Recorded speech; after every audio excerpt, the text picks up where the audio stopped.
So, what I thought I would chat to you about this afternoon is unleashing the power of business transformation.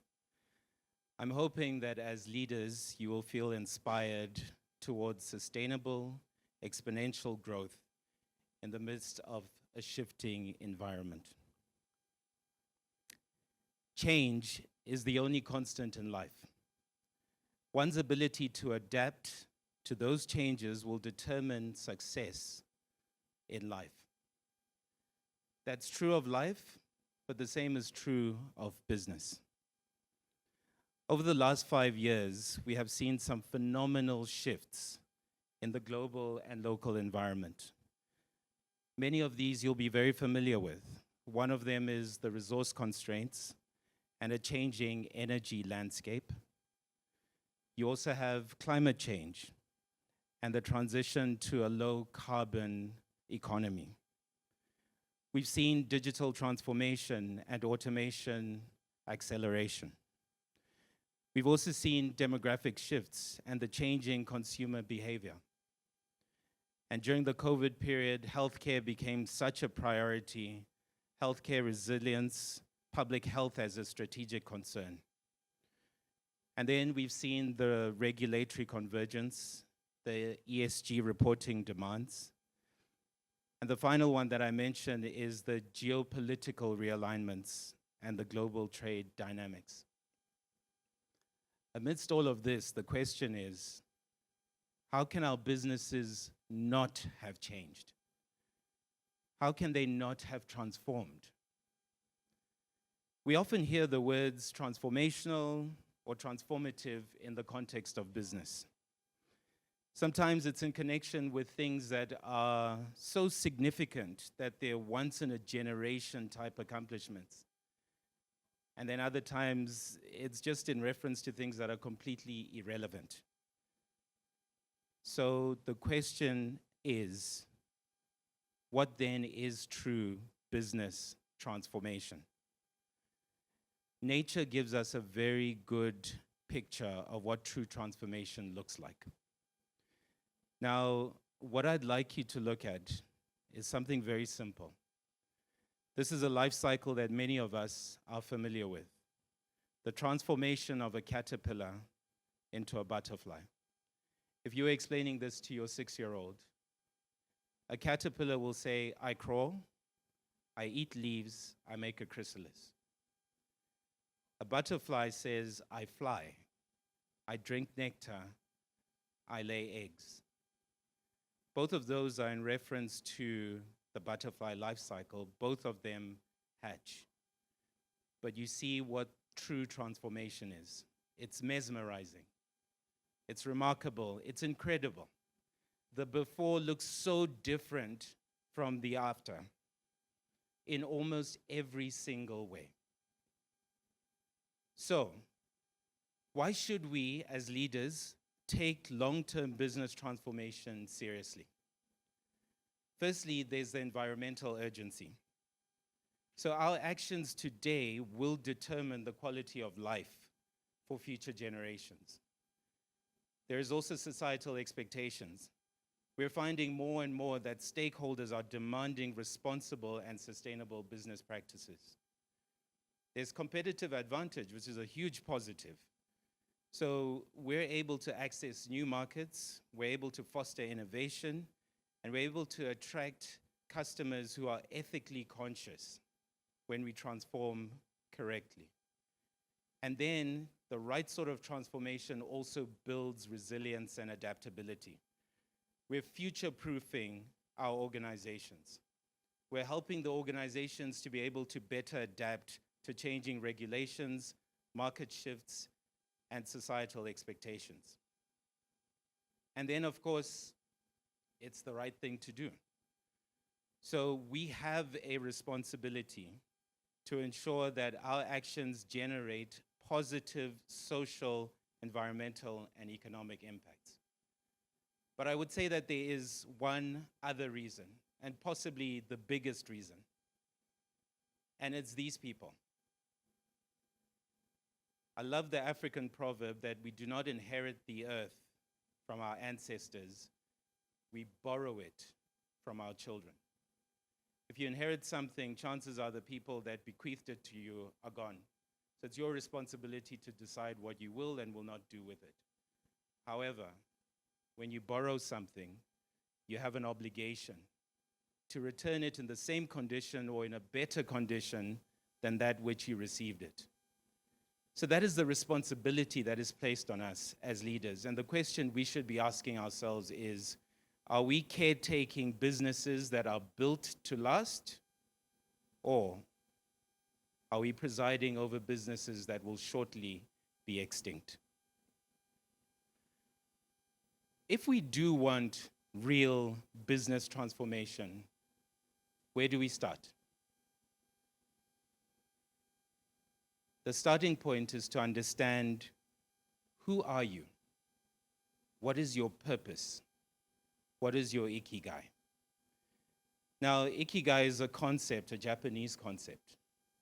And basically what they're saying is that if you want to achieve happiness, if you want to achieve balance, if you want to have a sense of purpose and fulfillment in your life, then there are 4 buckets that you want to have intersecting.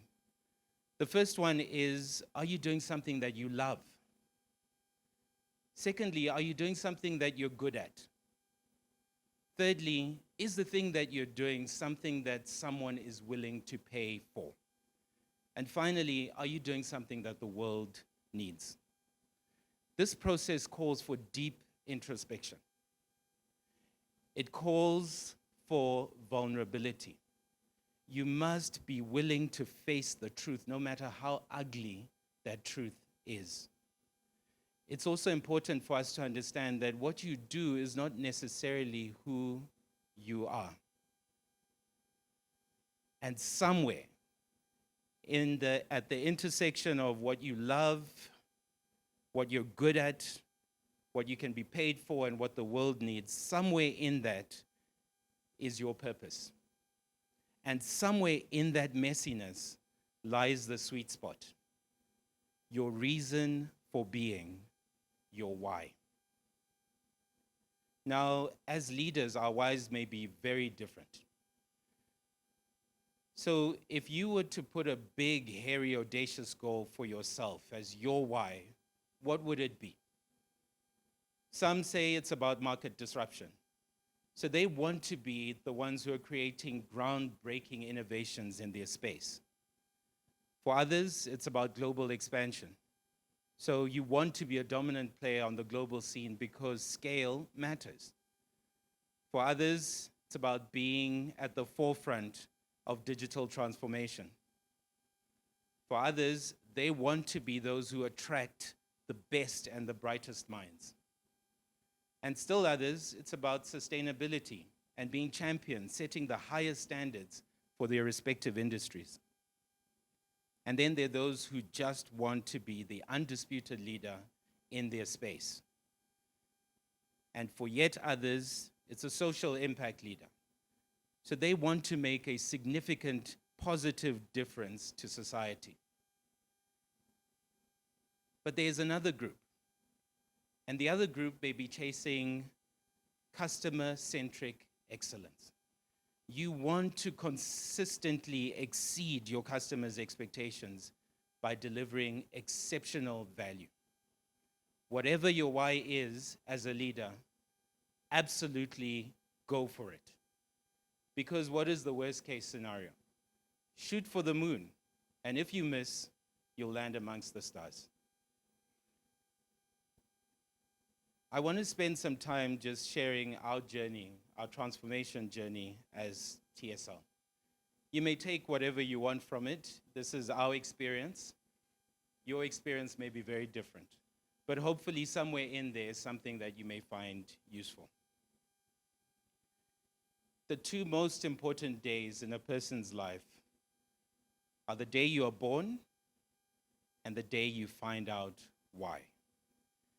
For us as TSL, the day we were born was 1957. We've been around since back then, and we were a tobacco-augmented business. But our rebirth, the reason we found out why, happened for us in October 2018. And at that stage, we were able to define who we are as an organization, who our customers are, what our purpose is, where we're going, and when we want to get there. Now, the easiest way for you to understand it is to look at the agricultural value chain, which is where we started. Now, very simply, you will have inputs, chemicals, fertilizer, seed that go into the ground at a farm, and it creates a produce. So let's call it maize, wheat, soya bean. Once the farmer has produced that, he needs to find someone who's going to offtake that commodity. So he'll end up at a marketplace, and the buy-sell transaction, the commodities exchange, will happen. Now, in the hands of the trader or the processor, it will go through further processing. It might become mealie meal. It might become stock feeds.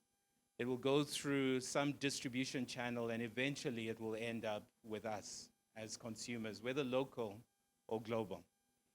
In that value chain, there's about 24 different touch points. So the question we asked ourselves is, who is our customer? And we decided that anyone who produces, anyone who processes, anyone who trades a commodity is a TSL customer. And we do not compete with our customers, full stop. So now, having done that, it helped to define who we were. And if you look at it, you can see very clearly that we fill all the gaps between the producers, the processors, and the traders. Oh, that's much better. Okay, we fill the gap between the producers, the processors, and the traders. So we are an integral and intelligent handler of all movement and commodities exchange in that value chain. What is it that we do? We provide comprehensive solutions in at least 20 of those 24 touch points. So we provide an agricultural inputs, the fertilizers, the green chemistry, the packaging. We provide a commodities exchange platform. We provide all the end-to-end logistics, and then we provide the enabling infrastructure. We believe that this provision only makes sense if we're intelligent and if we're integrated, and if we can continue to provide the service along our integrated business and technology platforms. And what is our value proposition? What we're basically saying is, when it comes to risk, when it comes to cost, when it comes to supply chain management, there are no other integrated providers such as ourselves who can say to a customer, focus on your core business and leave absolutely everything else to us. And that's what we've decided to build our business on. So at the time, we set a target for ourselves. Where are we going? We're going to 10x our headline earnings. So that's the pure profits from our operations. We're going to 10x that in 5 years. That was our big, hairy, audacious goal. I will tell you how that has actually worked out. So we got busy identifying the gaps in terms of building the foundations that would allow us to create this model. We were clear we wanted to play in SADC, but we were only in Zimbabwe. So part of the journey would require us moving beyond our borders into Zambia, Botswana, Mozambique, and Malawi. We knew the sectors that we wanted to target. We wanted to be in agriculture, mining, energy, pharmaceuticals, and trade. But we were only in agriculture. And to be fair, at the time, we were only really in tobacco. And then we were clear, our customers are producers, they're processors, and they're traders of commodities. And we want to simplify the point at which they intersect with our business. They don't need to know all the nitty-gritties of how the product is going to get to them. They want to be assured that it will get there safely, it will get there on time, and it will be at a cost that makes sense to them. So we needed to create a platform that would act as that point. And then all the messiness in the background of our businesses running around to make it possible would be on the other side of the platform so that it would make it simple for our customers. This is what we set out to create. And it meant that we needed to create and develop new capabilities to solve the problems that our customers had. So looking at that value chain once again from seed to shelf, these are the things that we undertook. In our agri-inputs business, we knew that the quality of food that we put in our bodies is critical. And therefore, it was important for us to move to green chemistry and to biologicals, moving away from the synthetics. So we're actually disrupting our own existing business model in order to provide what we believe is more sustainable for the future. We also realized that there was an opportunity to manufacture animal health remedies locally. One, we would be solving the availability issue. Two, we will be solving a pricing issue. And so the capacity that we put in place is not only enough for Zimbabwe, but it's enough for the SADC region. The third thing we did is said, we need to partner with international companies that have the capacity to do R&D. The reality is in Zimbabwe, we're not really doing research and development. We're adapting products to the local market. When you talk R&D, this is generally a multi-billion-dollar industry. You have skills at the highest levels in their respective fields, spending day and night coming up with the solutions. So we found partners in the UK and in India that would enable us to benefit from that R&D, and then we can bring it to the local market. And then we needed to support the agronomy function. Farmers don't use chemicals because they know the chemicals. They use chemicals because they trust the partner that is recommending that. And we needed to make sure they had access to trusted partners. In our packaging business, we needed to do something sustainable. So we decided we're going to introduce biodegradable paper, and we're going to be able to coat it locally. In our marketplace business, we have two marketplace businesses. The first one is tobacco sales floor.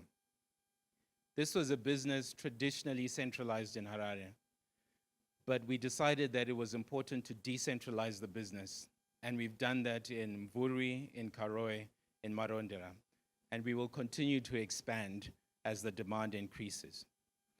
The second thing that we did was realize that the bulk of the demand is under contract. So if we're not servicing that market, we're not making a significant difference. So we started focusing on that market segment. And then we realized, okay, so there is an organized marketplace for tobacco, but what happens to all the other agro-commodities?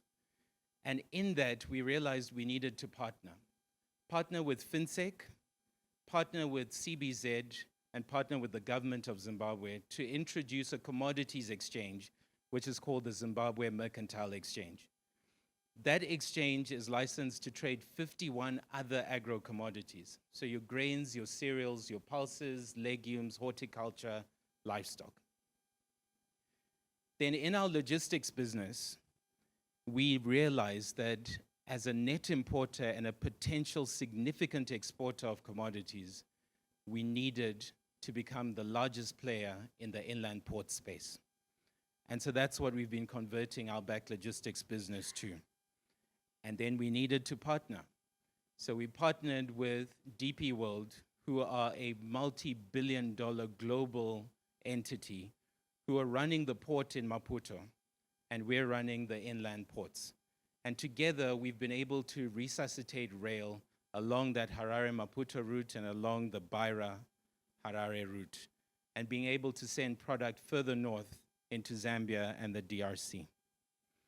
And then it's also important to make sure that we have low carbon emission handling equipment. So we have converted more than 3/4 of our forklift fleet from diesel to lithium ion. And we will continue doing that. And if there's a better solution along the way, best believe we will be at the cutting edge of that. And finally, we have an infrastructure business. The rationale behind the infrastructure business is if you need to really scale up your agriculture and logistics businesses, the value that you create comes from having the right sort of infrastructure. And you can either wait for that infrastructure to be created, or you can go ahead and start creating it yourself. We chose to do the latter. So we're focusing on digital, operational, and physical infrastructure that supports the growth of agriculture and logistics. But having done that, we also needed a new DNA. That DNA has a few components. One is a win-win mentality. So the way we operate is that we create the platforms, and then we allow everybody who creates value to come and play and to win on that platform. The second thing is innovation. And for us, innovation is simple. We try, we fail, we learn, we try again. Partnerships, as I've mentioned, has also been critical. So we look for partners that we believe are the best in their spaces, and in the process, we're hoping to create the best solutions for the benefit of our customers. And then TSL, most of you, when you hear TSL, you think tobacco, because that is our name. It was Tobacco Sales Floor. We redefined those letters to stand for something else for us. For us, the T is about transformation. We don't want to be a me also business. We're saying that the things we will invest in are the things that will have a transformative impact on our chosen spheres of influence. The S for us is sustainable. We're not going to do just anything that makes money. The things we invest in must be good for today, but they must be good for tomorrow. And the L for us stands for leadership.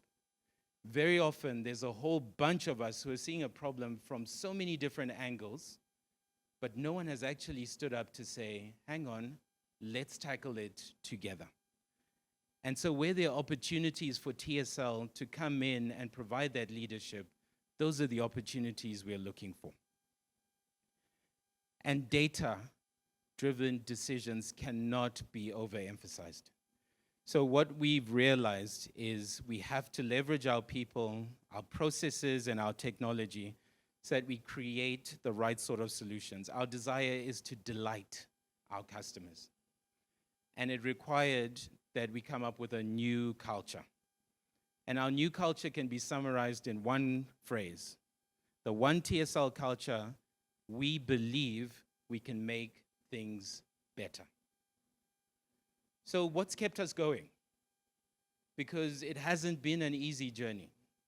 What's kept us going is that we genuinely believe that we can make things better. We know that our customers need us. We know that the industries that we serve need us. We know that our country needs us. We know that our region needs us. And most importantly, we know that the future needs us. And so we have no option but to become the very best version of ourselves that we can possibly be. So some of our key milestones in pictures. There's the biological elements that we've introduced. There's a new plant, animal health remedies plant, that has capacity to produce dips and doses for the Southern African region. In our packaging business, that is the new line that produces the biodegradable paper. The Hessian that you see on just about every single tobacco vehicle on season is actually biodegradable, and we're the largest provider of that into the marketplace. In the marketplaces space, most of you probably haven't seen a bird's eye view of what a tobacco auction floor looks like.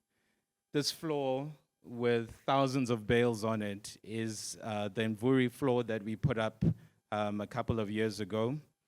And then the partnership with government and with CBZ and FinSec on the Zimbabwe Mercantile Exchange, which has had different commodities now being traded.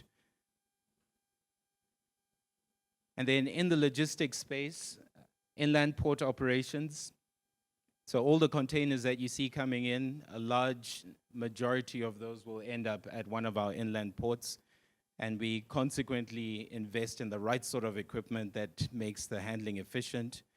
The little green forklifts you see at the bottom was the first trial of lithium-ion forklifts that we brought in to test into the market. And then there's some pictures at the top of the rail movement that we're currently doing in connection with NRZ, CFM, and DP World, as I mentioned. And then on the infrastructure side, that building on the right-hand side was our former head office, which we razed to the ground and built a brand new warehouse that allows us to handle much more efficiently commodities on behalf of our customers. The infrastructure projects we've also put up, there's the Mvuri floor and there's a Barrow Road property, both of which are designed to make the entire logistics and marketplace function a lot better. So, how's that 10x journey going so far? The line is pointing upwards, so that's generally a good start. In 2019, that year was about our identity. Who are we? What do we do? What's our value proposition? At that time, our revenue was 25 million. Our headline earnings was 3 million. 2020 was a year for reorganizing the business. Now that the mindset was new and the clarity was required to take us into the new strategy. 2021, that was the time where we focused a lot on getting our culture right. You've probably heard that culture eats strategy for breakfast. What we realized is that culture eats everything, full stop. So it's really important to get the culture in an organization right if you want to stand a chance of achieving your strategy. At that time, our revenue grew to 36.7 million and our headline earnings to 9.3 million. The next year for us, 2022, was a year of growth. But because it felt like we had grown quite quickly, we were very circumspect and said, let's spend some time just consolidating what we have. Let's make sure it's not a flash in the pan. So you'll notice that there was some growth, but not nearly as steep as previously. And then we got to 2023, and now we were cooking with gas. So our revenue grew from $37 to $46 million, and then our headline earnings grew to $12.2 million. And then 2024 happened. So two things in 2024. One, we had decided we're still in businesses that are profitable and contributing to revenue and bottom line, but those businesses are not part of the future of TSL. So we deliberately decided to divest from those operations, and we lost a lot of revenue in the process and quite a bit of profitability in the process. And then thanks to timing, we made that decision in the worst agricultural year in the last 40 years for the country. So our revenue went down to 36.9 million, and our profitability also decreased from 12.2 million to 7.2 million. But does that mean that the journey is over? Does that speed bump mean that we're on the wrong course? Our 2025 shows that we are still pursuing the things that matter. So our revenue has grown on that new base to $45 million, and our profit has almost doubled to $13.5 million.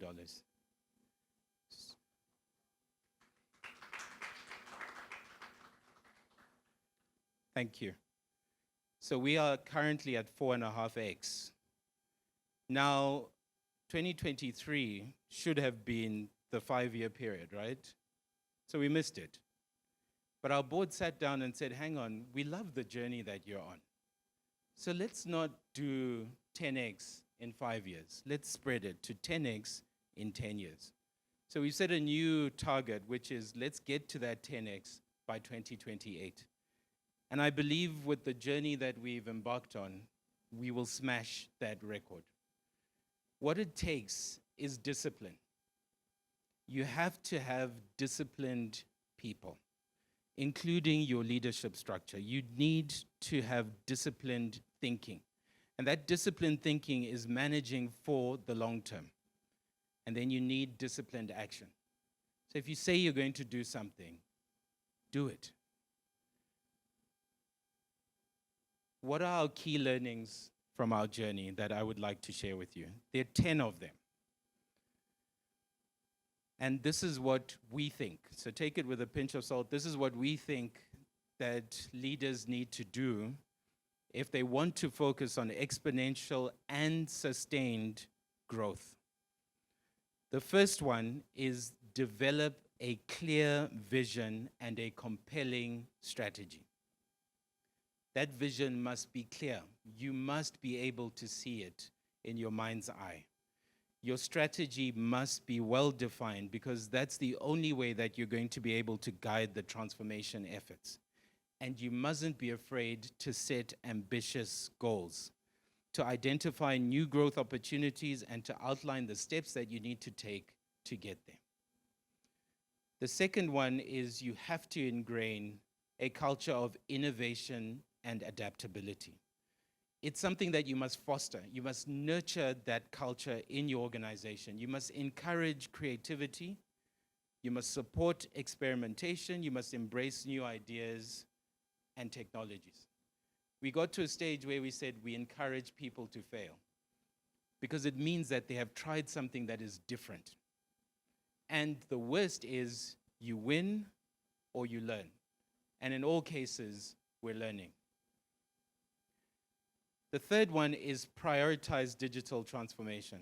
I think Memory mentioned earlier, when you look at the spend in terms of human resources versus what the spend should be, as a nation, we are generally not prioritizing digital transformation. We're not looking at the benefits of technology, automation, and dare I say, AI. Now, these things can drive operational efficiency. They can open up new opportunities, and they can certainly change the customer experience. Then you need to put the customer at the center of your business. Now, for us, that was so important. Once you prioritize the customer, once you understand their needs, you understand their preferences, you understand their pain points, you can use the tools you have available, data, AI, to start designing solutions that are going to delight your customer. A delighted customer is one of the best experiences for any organization. And then you actively need to manage talent and culture. I don't think anyone can do a better job than Memory did earlier in terms of the importance of this. So as an organization, are you attracting the right sort of talent? Are you able to retain the right sort of talent? Are you prepared to build a high-performance culture? And that means working on your work environment, providing opportunities for growth and development. You have to invest in your people. If you don't, the results will be evident in the performance of your business. The sixth one for us was actively seeking collaboration and partnerships. We cannot do everything on our own. We certainly don't have the skill sets to do so. So let's find the people that we can partner with. Those collaborations can certainly accelerate our growth, it can drive innovation, and it can give the business a competitive edge. And then you need to create agility in your organization to manage risks. When you have so many hierarchies in your organization, the ability to respond timeously is limited. So how do you build flexible structures in your organization? How do you make sure that you have frameworks in place that allow for different levels to make decisions? And how do you encourage calculated risk-taking so that you're able to mitigate potential threats? And then, if you don't measure it, you will have no idea what you're achieving. So what metrics are you developing for your organization that will help to drive decision-making? You have to establish those metrics, you have to track, you have to monitor those metrics, those KPIs, those KRAs. And you need to use data and analytics to challenge what you might feel is happening in the organization. Is it actually true? So that the decisions that you make are correctly informed. And then foster continuous learning improvement. You have to make this part of your culture, in our opinion. You have to encourage the team to embrace that growth mindset, to promote knowledge sharing, and to invest actively in training programs for your people. And the final one is to proactively manage change and to communicate. Not everyone is going to be sold on the strategic direction that you choose to take as an organization. But a phrase that I heard early on that really had an impact on me is you just need one person to start, and then you can take it forward. So it's important for us to continually share the vision, communicate the vision, the rationale, the benefits that the transformation will bring to all stakeholders. It's important to address resistance. Don't let it fester in some corner and hope it will die out. Provide support and create a sense of urgency and buy-in. So from our experience, those were the 10 areas that we wanted to share with you. We genuinely hope that some of this will be of benefit to you on your different transformation journeys. And finally, in closing, remember, all change is hard at first. It's messy in the middle, but it's gorgeous at the end. Thank you. Thank you very much. Thank you very much for that presentation. Any questions that we've got? Any questions from the room, from the floor? Yes, I see a hand there.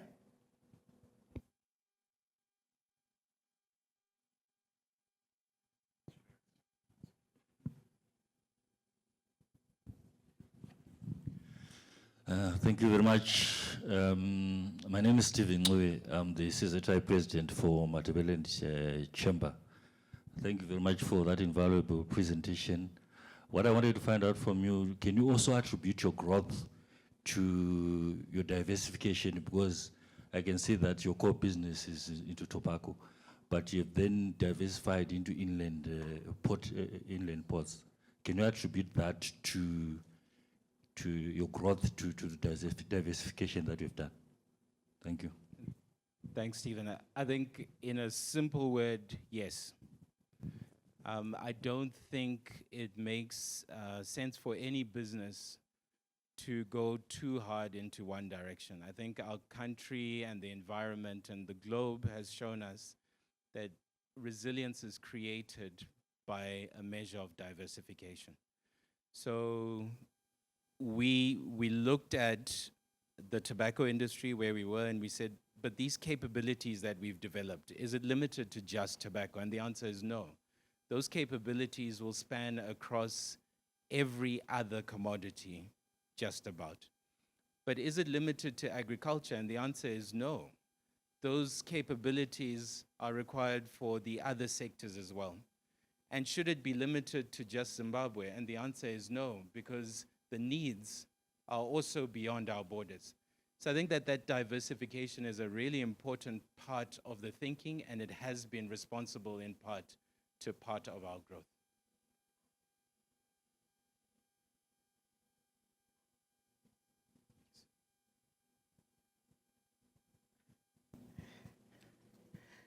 Thank you very much for that presentation. My name is Rose Charewa.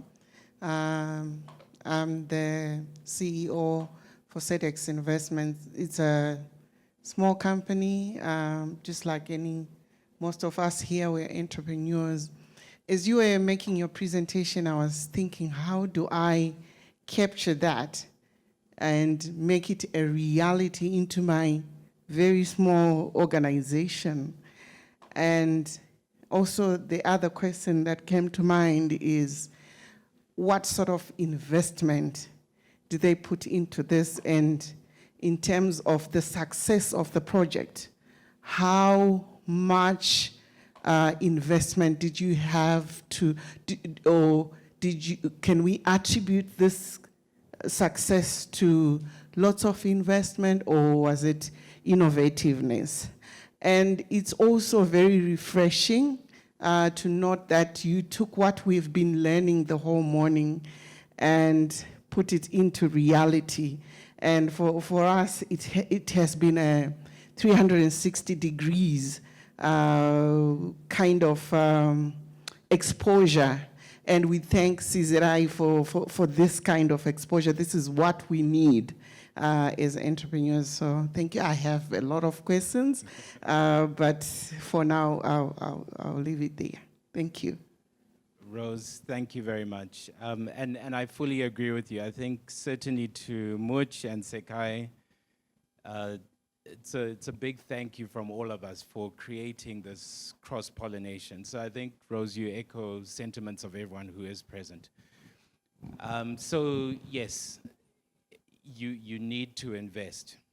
We have something that we call return on effort.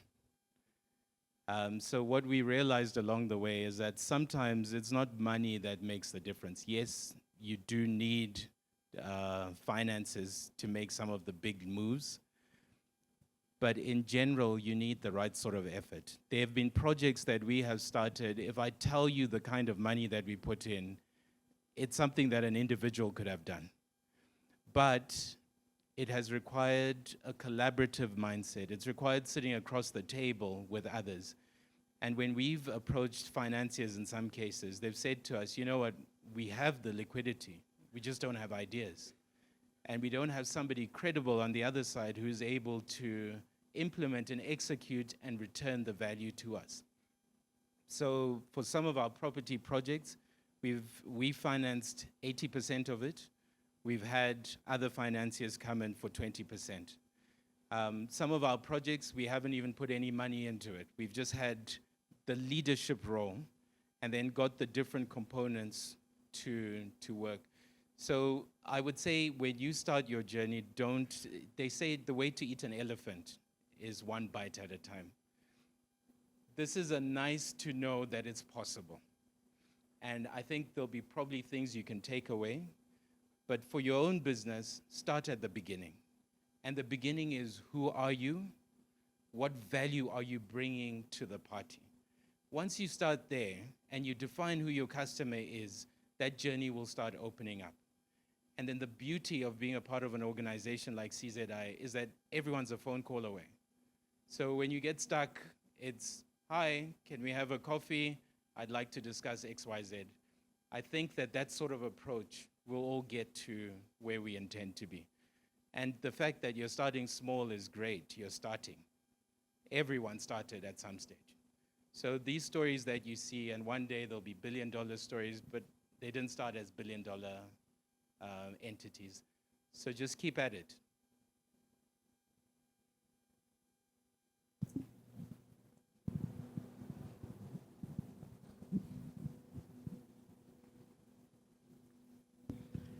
My name is Love Momoyo. I teach strategic foresight at NAST. So already from that introduction, you can guess my bias. It's such a beautiful journey you embarked on. So I don't want to be a spoiler to that journey. But I've got this suspicion that you have been an excellent driver, but I'm not sure whether you've got a license.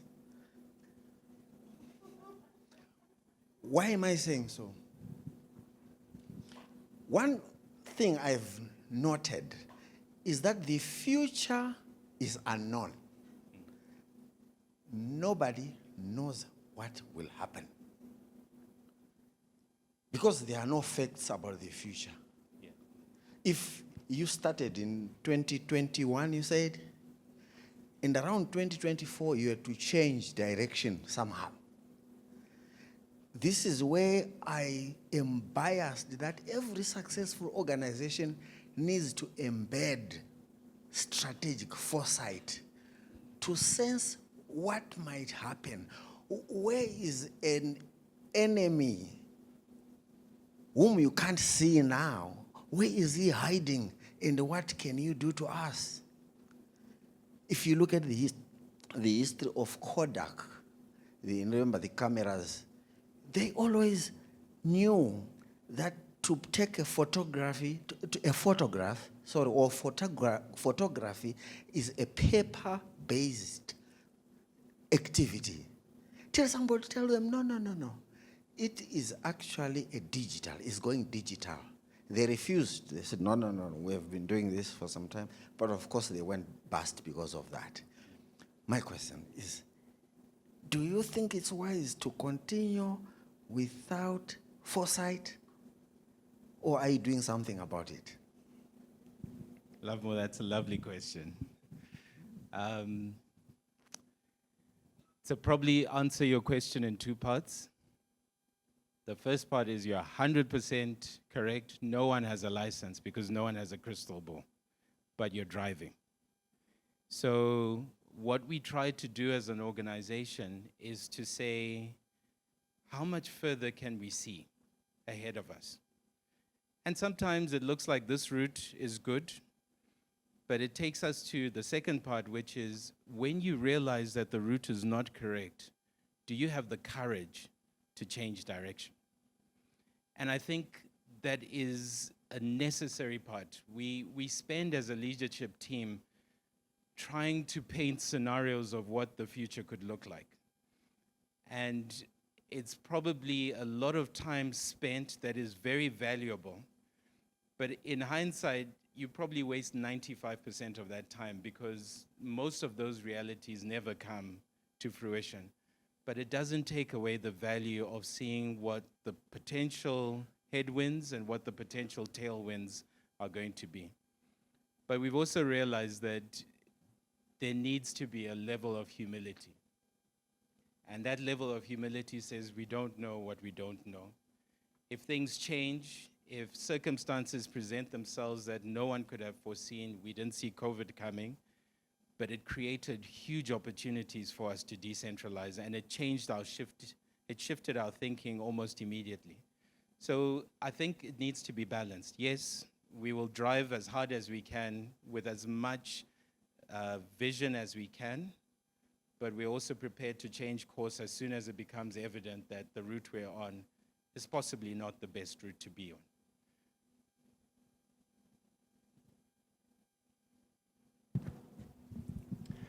Okay, thank you very much. We will continue these conversations during tea as we close.